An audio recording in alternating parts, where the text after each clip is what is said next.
Hello sir. ಎಲ್ಲಿದ್ದೀರಾ Bharat? Sir, ನನ್ನ ಜೂರಿಸ್ಟಿಕ್ಷನ್ಲಿ ಒಬ್ಬ ಕಳಬಟ್ಟಿ ಮಾರೋನಿದ್ದಾನೆ ಸರ್, ಮಹಾದೇವ್ ಅಂತ. ನಾನು ಅವನನ್ನು ಅರೆಸ್ಟ್ ಮಾಡೋದಕ್ಕೆ ಬಂದಿದ್ದೇನೆ. ಏನ್ರಿ ಮಾತಾಡ್ತಾ ಇದ್ದೀರಾ? ಮಹದೇವ್ ಬಗ್ಗೆ ನಾನು ಕೇಳಿದ್ದೀನಿ. ಆ ವ್ಯಕ್ತಿ ಕಳ್ಬಟ್ಟಿ ಸಾಗಣೆ ಮಾಡ್ತಾ ಇದ್ದಾನೆ ಅನ್ನೋದಕ್ಕೆ ನಿಮ್ಮ ಹತ್ರ ಪ್ರೂಫ್ ಇದೆಯೇನ್ರಿ? ಸರ್, ಈಗಾಗಲೇ ಕ್ರಿಮಿನಲ್ ಕೇಸ್ ಇರೋ ಮನುಷ್ಯ ಸರ್ ಅವನು.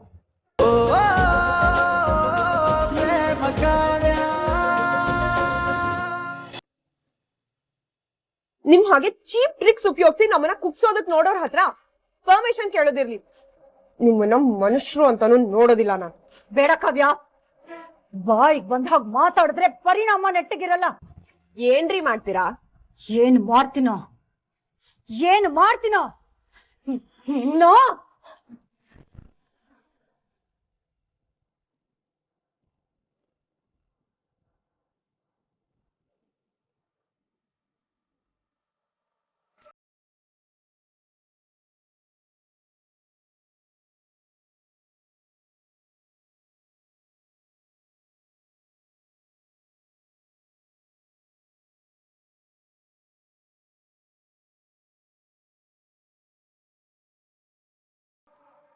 ಏನು ಚಿಕ್ಕಮ್ಮ ಇದೆಲ್ಲ?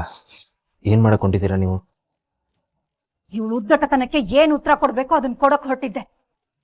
ನೀನ್ ಬರ್ಲಿಲ್ಲ ಅಂದಿದ್ರೆ ಇವಳ ಇವತ್ತು ಸರಿಯಾಗಿ ಬೀಳ್ತಾ ಇತ್ತು. ಏನ್ರಿ ಬೀಳ್ತಾ ಇತ್ತು? ನೋಡಿ, ರೂಢಾಗಿ ಮಾತಾಡ್ಬೇಡಿ. ಮಾತಾಡಿದ್ರೆ ಸರಿಯಾಗಿರೋದಿಲ್ಲ.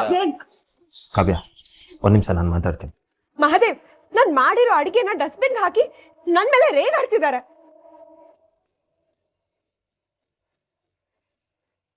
ಶಾಕ್ ಚಿಕ್ಕಮ್ಮ, ಶಾಕ್ ಹಿಂಗೆಲ್ಲ ಮಾಡಕ್ ಹೋದ್ರಿ ನೀವು? ಕಾವ್ಯನೂ ಈ ಮನೆ ಸೊಸೆ ಅಲ್ವೇ? ಹೊಳ್ತಾವ್ ಹಿಂಗೆಲ್ಲ ನಡ್ಕೊಳ್ಳೋದು ತಪ್ಪಲ್ವೇ? ತಪ್ಪೇನಪ್ಪ? ಹೆಂಡತಿ ಪರ ವಹಿಸ್ಕೊಂಡ್ ಬಂದಿದ್ಯೇನಪ್ಪ? ತಪ್ಪೇ. ಬರ್ತ್ಯಾ ಹೆಂಡತಿ ಪರ ವಹಿಸ್ಕೊಂಡ್ ಬರ್ತ್ಯಾ? ಈ ಮನೇಲಿ ನಾನು ಅಂದ್ರೆ ಸ್ವಲ್ಪನೂ ಮರ್ಯಾದೆ ಇಲ್ದಂಗ ಆಗೋಗಿದೆ. ಯಾರು ನನ್ ಮಾತು ಕೇಳ್ತಾರೆ? ಎಲ್ರು ನನಗೆ ಬುದ್ಧಿ ಹೇಳಕ್ ಬರ್ತಾರೆ. ಅಯ್ಯೋ ಚಿಕ್ಕಮ್ಮ, ದಯವಿಟ್ಟು ಹಂಗೆಲ್ಲ ಅನ್ಕೋಬೇಡಿ. ನೀವು ದೊಡ್ಡೋರು. ಅವಳೇನಾದರೂ ಒಂದು ತೆಪ್ಪು ಮಾಡಿದ್ರೆ, ತೆಪ್ಪಾಗಿ ನಡ್ಕೊಂಡ್ರೆ ಅದನ್ನ ತಿದ್ದಿ ಬುದ್ಧಿ ಹೇಳಿ, ಪರವಾಗಿಲ್ಲ. ಅದನ್ನ ಬಿಟ್ಟು ಹಿಂಗೆ ಅಡುಗೆನೆಲ್ಲ ಬಿಸಾಕ್ಬಾರ್ದಲ್ವೇ? ಮೊದ್ಲು ದೊಡ್ಡವ್ರ ಮುಂದೆ ಹೇಗಿರ್ಬೇಕು, ಹೇಗ್ ತಗ್ಗಿ ಬಗ್ಗಿ ನಡ್ಕೋಬೇಕು ಅಂತ ನಿನ್ ಹೆಂಡತಿಗೆ ಹೇಳು ಬುದ್ಧಿನ. ಅದನ್ ಬಿಟ್ಟು ನನಗ್ ತಿಳುವಳಿಕೆ ಹೇಳೋದಕ್ ಬರ್ಬೇಡ. ಅಯ್ಯೋ ಚಿಕ್ಕಮ್ಮ, ನಾನೇ ನಿಮ್ ತಿಳುವಳಿಕೆ ಹೇಳಕ್ ಬತ್ತಿಲ್ಲ. ಅಷ್ಟು ದೊಡ್ಡವನು ನಾನಲ್ಲ. ಅಂದ್ರೆ ಕಾವ್ಯಂಗೆ ಏನು ಗೊತ್ತಾಗಿಲ್ಲ, ಅದಕ್ಕೆ ನೀವೇ ಹೊಸಿ ಅನ್ಸರ್ಸ್ಕೊಂಡು ಹೋದ್ರೆ ಒಳ್ಳೇದಲ್ವಾ ಅಂತ ಹೇಳ್ತಿದ್ದೆ ಅಷ್ಟೇ. ಏನು ಅಷ್ಟೇ? ಹಾ, ಏನಷ್ಟೇ? ನಾನು ಇವಳಿಗೆ ಅನ್ಸರ್ಸ್ಕೊಂಡು ಹೋಗ್ಬೇಕಾ? ಅಬ್ಬಬ್ಬಬ್ಬಬ್ಬಬ್ಬ, ಬೆಣ್ಣೆಲ್ ಕೂದ್ಲು ತೆಗ್ದಂಗ್ ಮಾತಾಡ್ಬಿಟ್ಟಿಯಲ್ಲೋ. ನನ್ ತಲೆ ಮೇಲೆ ಗೂಬೆ ಕೂರ್ಸ್ಬಿಟ್ಟಿಯಲ್ಲೋ ನೀನು. ಹಾ, ಹೌದಪ್ಪ, ನಂದೇ ತಪ್ಪು. ಈಗೇನಪ್ಪ, ನೀನ್ ಹೆಂಡತಿ ಹತ್ರ ಕ್ಷಮೆ ಕೇಳ್ಬೇಕಾ? ಇಲ್ಲ ಅವಳು ಕಾಲಿಗೆ ಬಿದ್ದ ಕ್ಷಮೆ ಕೇಳ? ಹೇಳ್ಬಿಡಪ್ಪ, ಅದು ಮಾಡ್ಬಿಡ್ತೀನಿ. ಇನ್ನೇನ್ ಉಳ್ದಿದೆ ಮರ್ಯಾದೆ ನನ್ಗೆ ಮನೇಲಿ? ಅಯ್ಯೋ ಚಿಕ್ಕಮ್ಮ, ದಯವಿಟ್ಟು ಹಂಗೆಲ್ಲ ಮಾತಾಡೋದಕ್ಕೆ ಹೋಗ್ಬೇಡಿ. ನೀವು ಹಂಗೆಲ್ಲ ಮಾತಾಡಿದ್ರೆ ನನಗೆ ಸಾನೆ ಸಂಕಟ ಆಯ್ತದೆ. ನೋಡಿ, ಏನೋ ಆಗಿದ್ದಾಗೋಯ್ತು. ಇದನ್ನ ಇಲ್ಲಿಗೆ ಬಿಟ್ಬಿಡಿ. ಚಿಕ್ಕ ಇಸಿ ಅನ್ನ ದೊಡ್ಡದು ಮಾಡೋದು ಬೇಡ. ಈ ಇಸಿ ಅಮ್ಮಂಗೇನಾದ್ರೂ ಗೊತ್ತಾದರೆ ಸಾನೇನು ಅಂದ್ಕೋತಾರೆ. ಮತ್ತೆ ನನ್ನ ಮಾತನಾಗೇನಾದರೂ ನಿಮಗೆ ಅವಮರ್ಯಾದೆ ಆಗೋ ಥರದ್ದು ಏನಾದರೂ ಅನಿಸಿದರೆ ದಯವಿಟ್ಟು ನನಗೆ ಕ್ಷಮಿಸ್ಬಿಡಿ.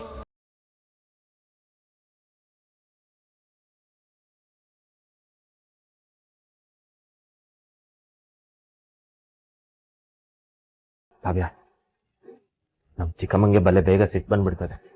ಅವ್ರಿಗೆ ನಿಮ್ಮ ಅಕ್ಕನ ಮ್ಯಾಕೆ, ನಿನ್ನ ಮ್ಯಾಕೆ ನಂಬಿಕೆ ಬರೋದಕ್ಕೆ ಇನ್ನೊಂದು ಟೈಮ್ ತಗ್ತದೆ. ಅದಕ್ಕೆ ಹಿಂಗೆಲ್ಲ ಮಾತಾಡ್ತಾವ್ರಷ್ಟೇ. ಬೇಕಾದ್ರೆ ಅವ್ರ ಪರವಾಗಿ ನಾನು ಕ್ಷಮೆ ಕೇಳ್ತೀನಿ. ಹಾ, ನನ್ನ ಪರವಾಗಿ ನೀನು ಕ್ಷಮೆ ಕೇಳಿದ್ರೆ ಅದು ನಾನ್ ಕೇಳ್ದಾಗ ಆಗಲ್ಲ ಅನ್ನೋದು ನೆನ್ಪಿರ್ಲಿ. ನಾನ್ ಇವಳ ಹತ್ರ ಕ್ಷಮೆ ಕೇಳೋಕ್ ಸಾಧ್ಯನೇ ಇಲ್ಲ.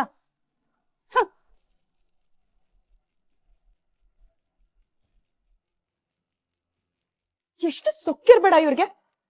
ತಪ್ಪು ಮಾಡಿದ್ದು ತಾವು, ಆದ್ರೆ ಅನ್ನಿಸ್ಕೊಂಡಿದ್ದು ನಾವು. ಎಷ್ಟು ಕಷ್ಟಪಟ್ಟು ಅತ್ತೆಗೋಸ್ಕರ ಅಡಿಗೆ ಮಾಡಿದ್ದೆ, ಇವ್ರು ಎಲ್ಲ ಹಾಳು ಮಾಡ್ಬಿಟ್ರು.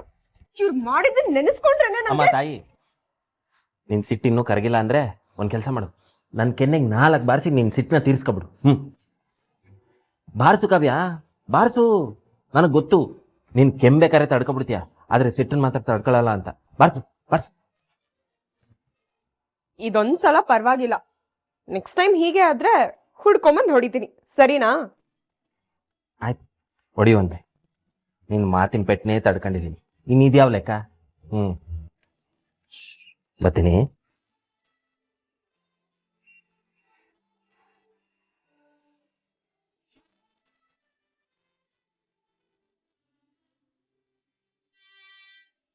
ನಾನು ತಪ್ಪು ಮಾಡಿಬಿಟ್ಟೆ. ಕಾಲೇಜ್ ಟೈಮಲ್ಲೇ ಕಾವ್ಯಕ್ಕೆ ಪ್ರಪೋಸ್ ಮಾಡಬೇಕಿತ್ತು.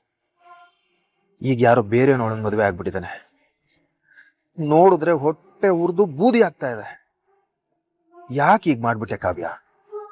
ಸ್ವಲ್ಪ ವೆಯ್ಟ್ ಮಾಡಿದ್ರೆ ನಾನು ಬಂದು ನೀನು ಪ್ರಪೋಸ್ ಮಾಡಿ ಮದುವೆ ಆಗ್ತಿದ್ದೆ. ಛೇ, ಅವಳು ಮದುವೆ ಆಗಿರೋದು ಯಾರಿರ್ಬೋದು? ನೋಡೋಕೆ ಈ ಹಳ್ಳಿ ಮನುಷ್ಯ ಅನಿಸ್ತು. ಕಾವ್ಯ ಯಾಕಿಂತ ಹಳ್ಳಿಲಿರೋ ಹುಡುಗನ್ ಚೂಸ್ ಮಾಡ್ಕೊಂಡ್ಲು? ಅದು ಹೇಗಂತೂ ನಮ್ಮ ಮದುವೆ ಆಗೋಕೆ ಒಪ್ಕೊಂಡ್ಲು. ಛೇ. ಸರ್ ಸರ್, ಯಾಕೆ ಸರ್? ಯಾಕೋ ನಿನ್ನೆಯಿಂದ ತುಂಬಾ ಡಲ್ ಆಗಿದ್ದೀರಾ? ಏನಾಯ್ತು ಸರ್? ತುಂಬಾ ಡಿಸ್ಟರ್ಬ್ ಆಗಿದ್ದೀರಿ ಅನ್ಸುತ್ತೆ. ಏನಿಲ್ಲ ರವಿ,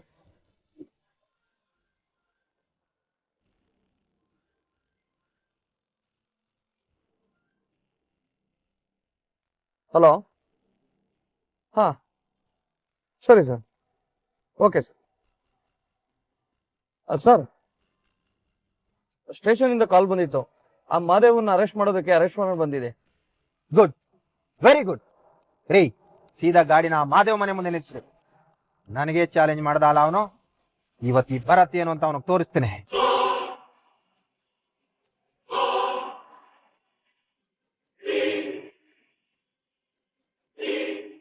ಸುಮ್ಮನೆ ಮಾತು ನಿಲ್ಲಿಸಿ ಗಾಡಿ ಹತ್ತು. ನಿನ್ನ ವಿಚಾರಿಸ್ಬೇಕು. ನಾನು ತಪ್ಪೇ ಮಾಡಿಲ್ಲ ಅಂದಮೇಲೆ ನನ್ನನ್ನು ಯಾಕೆ ಸರ್ ವಿಚಾರಿಸ್ಬೇಕು ನೀವು? ನೀನು ಕಳಬಟ್ಟಿ ಸಾಗಣೆ ಮಾಡ್ತಿದ್ಯಾ ಅಂತ ಇನ್ಫಾರ್ಮೇಶನ್ ಬಂದಿದೆ. ಸೊ ವಿತ್ ವಾರೆಂಟ್ ಬಂದಿದೆ. ಒಳ್ಳೆ ಮಾತಲ್ಲಿ ಹೇಳ್ತಾ ಇದ್ದೀನಿ. ಸುಮ್ಮನೆ ನೀನಾಗೆ ಬಂದು ಗಾಡಿ ಹತ್ತಿದ್ರೆ ನಿನಗೆ ಒಳ್ಳೇದು. ಇಲ್ಲ ಅಂದ್ರೆ ಕುತ್ತಿಗೆ ಪಟ್ಟಿ ಹಿಡ್ಕೊಂಡು ಹೋಗ್ಬೇಕಾಗತ್ತೆ. ಈ ಸೀನೆಲ್ಲ ಬೇಡ ಅಂದ್ರೆ ಬಾಯಿ ಮುಚ್ಕೊಂಡು ಗಾಡಿ ಹತ್ತು.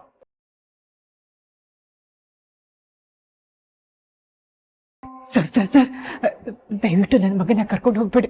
ನಿಮ್ ಕೈ ಮುಗಿತೇನೆ. ನನ್ನ ಮಗ ಅಂತ ಕೆಲಸ ಮಾಡೋದಕ್ಕೆ ಸಾಧ್ಯನೇ ಇಲ್ಲ. ನೋಡಿ, ನಿಮ್ಗೆ ಯಾರೋ ತಪ್ಪು ಮಾಹಿತಿ ಕೊಟ್ಟಿದ್ದಾರೆ. ನೀವು ಇನ್ನೊಂದ್ಸಲ ಪರೀಕ್ಷೆ ಮಾಡಿ ನೋಡಿ. ನೋಡಿ, it's A serious crime and ನಾನು ನನ್ನ ಡ್ಯೂಟಿ ವಿಷಯದಲ್ಲಿ ತುಂಬಾನೇ ಸ್ಟ್ರಿಕ್ಟು.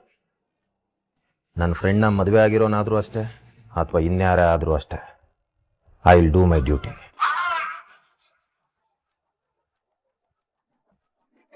ಸರ್, ನಿಮ್ ದಮ್ಮಯ್ಯ ಅಂತೀನಿ. ನನ್ನ ಮಗ ಅಂತ ತಪ್ಪು ಮಾಡೋದಕ್ಕೆ ಸಾಧ್ಯನೇ ಇಲ್ಲ.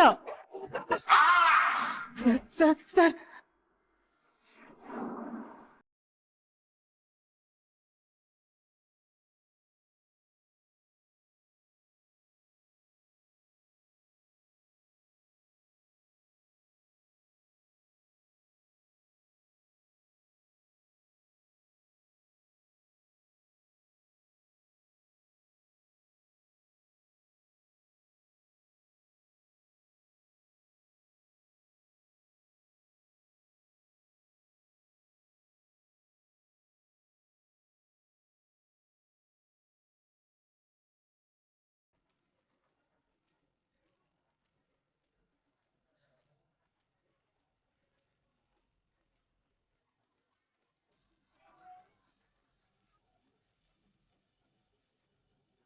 ನಿಮ್ಮ ಫೋನ್ ಬಡ್ಕತ್ತಿರೋದೆ ನನ್ನ ಬಗ್ಗೆ ಮಾತಾಡೋದು.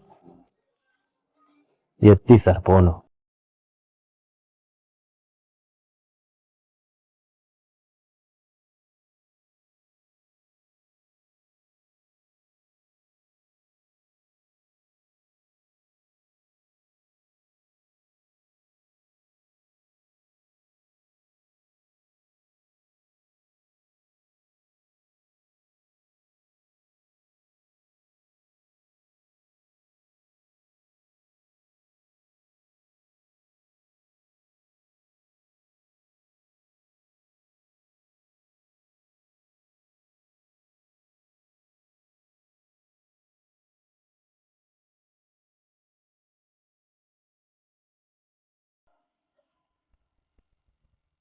Hello sir.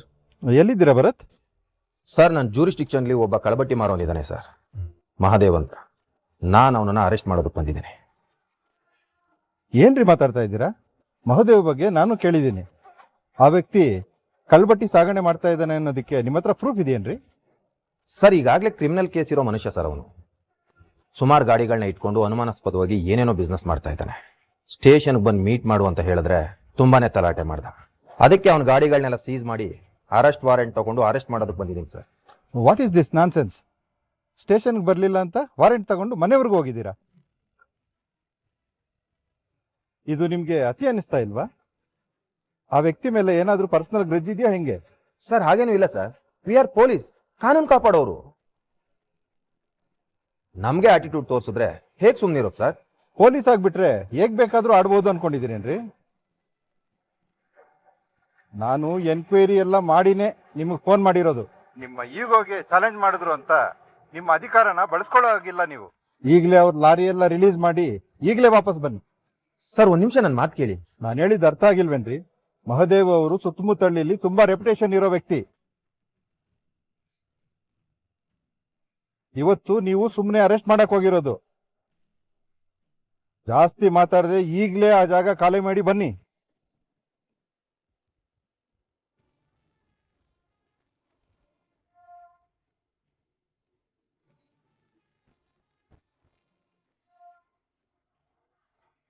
ಇನ್ನೊಂದ್ಸಲ ಈ ತರ ನಿಮ್ಮ ಅಧಿಕಾರನ ನಿಮ್ಮ ಈಗೋ ಸ್ಯಾಟಿಸ್ಫೈ ಮಾಡೋದಕ್ಕೆ ಬಳಸ್ಕೊಂಡ್ರೆ ನಾನ್ ಸುಮ್ಮನೆ ಇರಲ್ಲ.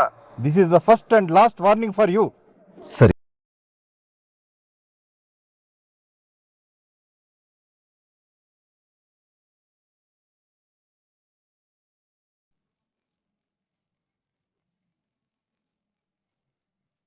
ಏನು ಸರ್, ಎಸ್ ಪಿ ಸಾಹೇಬ್ರು ಫೋನ್ ಮಾಡಿದ್ರಾ? ನನ್ನ ಗಾಡಿನೆಲ್ಲ ಬಿಟ್ಟು ಕಳಿಸು ಅಂತ ಹೇಳಿದ್ರಾ? ನಾನು ಅವತ್ತೇ ನಿಮ್ಗೆ ಹೇಳಿದೆ ಸರ್, ನಾನು ಸ್ಟೇಷನ್ಗೆ ಬರದೆ ನಮ್ಮ ಗಾಡಿಗಳನ್ನ ಹೆಂಗೆ ಬಿಡಿಸ್ಕೋಬೇಕು ಅಂತ ನನಗೆ ಗೊತ್ತು ಅಂತ. ಇವತ್ತು ಹಂಗೆ ಮಾಡಿದೆ ನೋಡುತ್ತಾ. ಇವತ್ತು ನಿನ್ನ ಗಾಡಿಗಳನ್ನ ಬಿಡಿಸ್ಕೊಂಡೆ ಅಂತ ಹಾರಾಡ್ಬೇಡ. ಎಲ್ಲ ಟೈಮಲ್ಲೂ ಇನ್ಫ್ಲುಯೆನ್ಸ್ ವರ್ಕ್ ಆಗಲ್ಲ. ಇವತ್ತೇನೋ ನನ್ನಿಂದ ತಪ್ಪಿಸ್ಕೊಂಡಿರ್ಬೋದು ನೀನು, ಆದರೆ ನೆಕ್ಸ್ಟ್ ಟೈಮ್ ಏನಾದರೂ ನನ್ನ ಕೈಗೆ ತಗೊಳಾಕೊಂಡ್ರೆ ಯಾರಿಂದನೂ ಬಿಡಿಸ್ಕೊಳ್ಳೋದಕ್ಕಾಗಲ್ಲ. ತಪ್ಪು ಮಾಡಿದ್ರೆ ತಾನೇ ಸಿಗಾಕೊಳ್ಳೋದು, ತಪ್ಪು ಮಾಡಿದ್ರೆ ತಾನೇ ಹೆದರ್ಕೊಳ್ಳೋದು. ನಾನು ತಪ್ಪು ಮಾಡಿಲ್ಲ, ಮಾಡೋದು ಇಲ್ಲ. ಹಂಗಾಗಿ ನೀವು ಮುಂದಿನ ನನ್ನ ಹಿಡ್ದಾಕ್ಬಿಡ್ತೀನಿ, ಪಡೆದಾಕ್ಬಿಡ್ತೀನಿ ಅನ್ನೋ ಕನಸೆಲ್ಲ ಕಾಣಬೇಡಿ. ನೋಡ್ತೀನಿ. ಎಲ್ಲ ಟೈಮು ಹೀಗೆ ಇರಲ್ಲ. ನನ್ನ ಕಣ್ಣು ಯಾವಾಗಲೂ ನಿನ್ನ ಮೇಲೆ ಇದ್ದೇ ಇರುತ್ತೆ.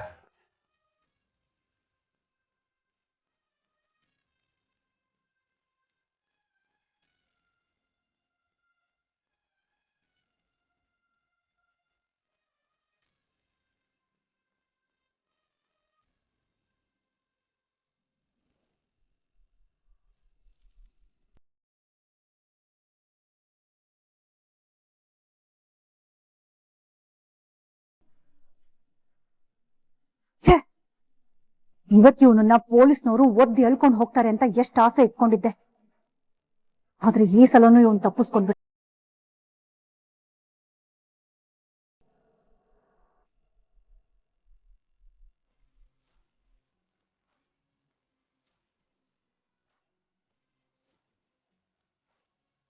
ಯಾಕೆ ಸರ್ ಗಾಡಿ ಹತ್ಕೊಳ್ದೆ ಹಂಗೆ ನಿಂತ್ಕೊಬಿಟ್ರಿ?